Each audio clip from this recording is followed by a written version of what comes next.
we do have some things to offer you today. First is our museum. Up these long flight of stairs to the left through the glass doors is where you'll find that museum. In there you can see a scale model of the fort along with other exhibits. Another place that I know you'll be looking for today are the restrooms. Up the short flight of stairs to the right under the longer flight of stairs is where you will find those restrooms. I'll also let you know that there is no smoking allowed in the fort.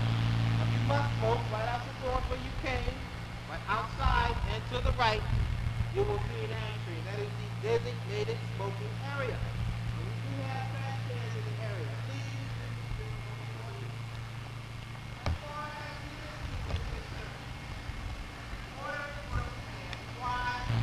During the War of 1812, our nation's capital was captured and burned by the British.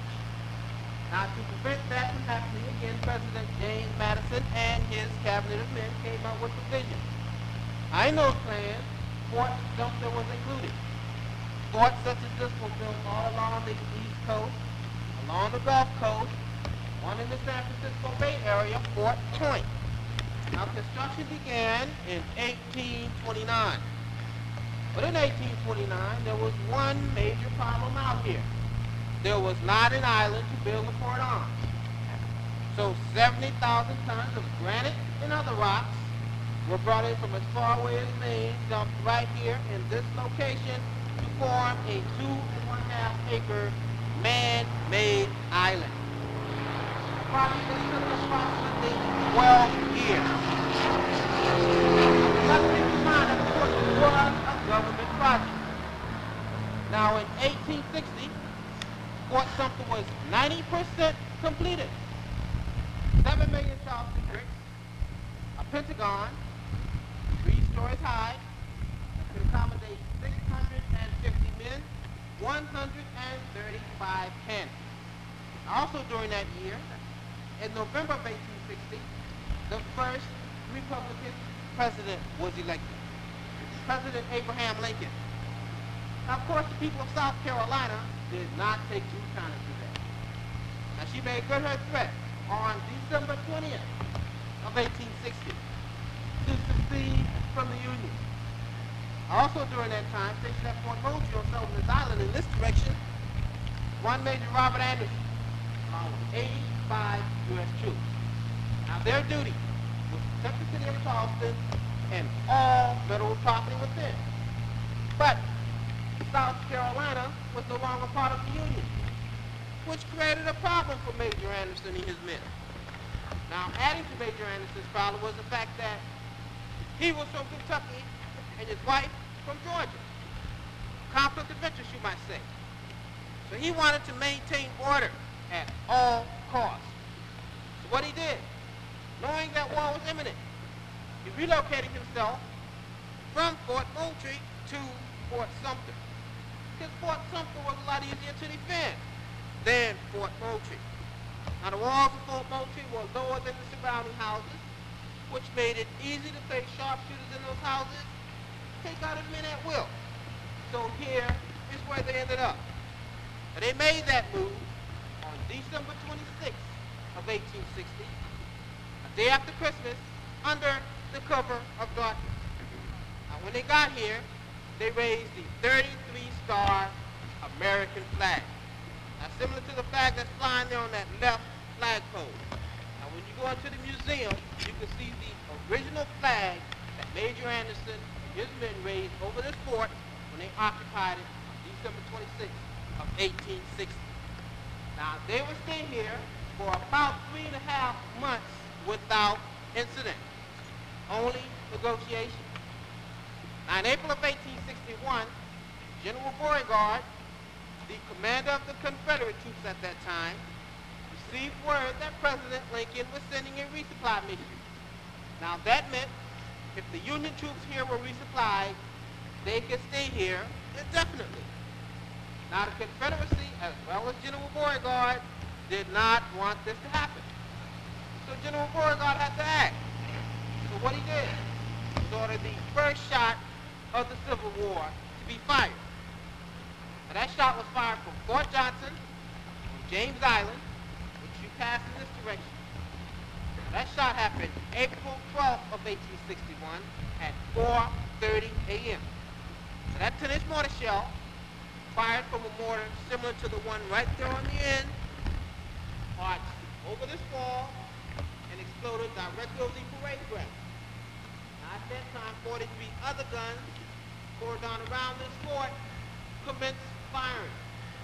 Now that bombardment went on for 34 hours. Fortunately, Major Anderson and his men held up pretty well the first day. But the second day, Fort Moultrie began to shoot hot shots. They were cannonballs in red hot, designed to catch wooden ships on fire. Now originally this fort was designed not to burn. One of those hot shots got into the fireproof officers' quarters, which was located along the back wall of the fort, and those fireproof officers' quarters became a raging inferno. Now the fire was quickly headed to that corner of the fort, where the powder was stored. About 300 barrels of it. Major Anderson then found out he could not fight the Confederates and the fire at the same time. So he wisely decided, for the safety of his men and the safety of this fort, to surrender. Now, during that 34-hour bombardment, there were about 3,000 rounds fired at this fort, but there were no casualties. However, one of the conditions of surrender was a 100-gun salute to the lowering of the 33-star American flag. Now, right around the 47th round, the cannon exploded prematurely, killing Private Daniel Howe, the first fatality of the Civil War. Now, Major Anderson and the rest of his men were then allowed to leave Fort Sumpter for the proceedings to New York to a hero's welcome. Now, from 1861 to 1863 was relatively easy duty for the Confederate troops that moved in and occupied Fort Sumpter after the Union troops left. But in 1863, President Lincoln decided that he wanted Fort Sumpter back. So he sent part of the Union Navy, led by an Admiral DuPont. Now, they were defeated by the crossfire from this fort and Fort Moultrie. They did manage, however, to take a stronghold on Morris Island, which is 3/4 miles in this direction. Incidentally, on Morris Island was located Battery Wagner, the subject of a current movie called Glory.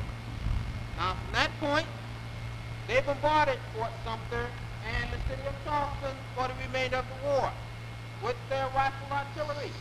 They diminished Fort Sumpter from the 3-story structure that it was to what you see before you today.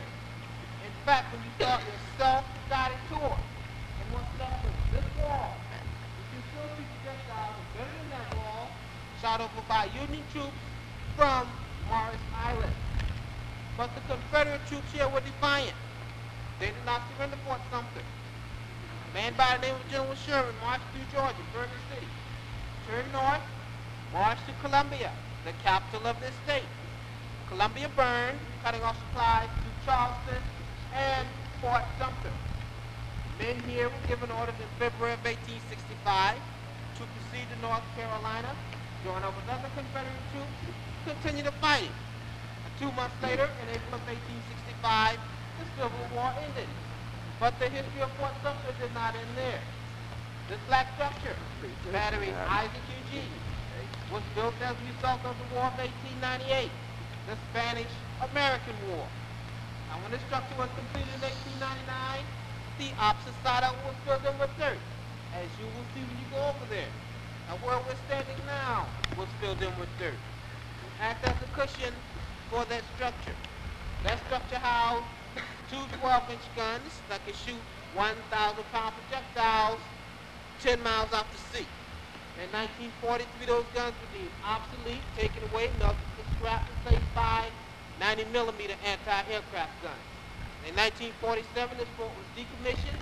In 1948, turned over to us, the National Park Service. The Park Service then commenced excavating this immediate area that we're standing in now to the present condition that it's in, of course, for your viewing pleasure. Okay, that is briefly the history of Fort Sumpter. Now, to aid you in your self-guided tour of the fort, I have for you here some blue brochures. Now, in these brochures, you will find a map of the fort, They will also label a bag that you see flying above the fort. But due to existing budget cutbacks and proposed budget cutbacks, we're going to give one per family or couple, one per leader or leader. Thanks for your attention and enjoy your trip to the fort.